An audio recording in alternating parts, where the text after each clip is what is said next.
นาชีวิตប្រឹងប្រជែងព្រះវាសនាមិនអស់ជីវិតដេកក្របក្នុងបច្ឆាផ្លូវធ្វើដំណើរវែងឆ្ងាយសឹកបន្លាចង់ជោគជ័យមិនអស់អាយុជុកម៉ាក់ប៉ាពេលខ្លះហត់សឹងដេកដួលទៅនឹងដីទឹកភ្នែកហូរយំមិនលឺអូសទឹកសៃសម្លឹងរូបថតម៉ាក់ប៉ាកូនអាឡ័យបាត់ដឹងកូនឈរត្រង់នេះសប្បាយចិត្តពេកក្រៃ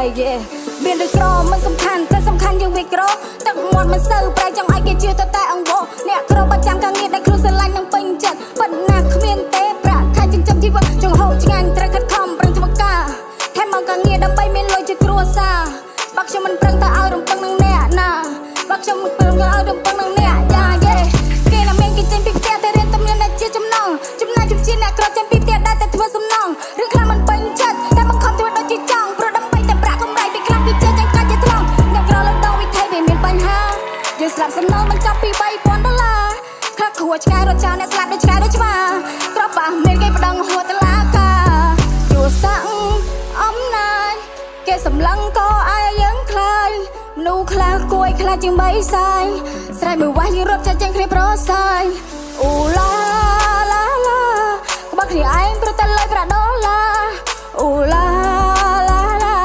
តែនុយហាំតែចាររកអានយើងបាបសា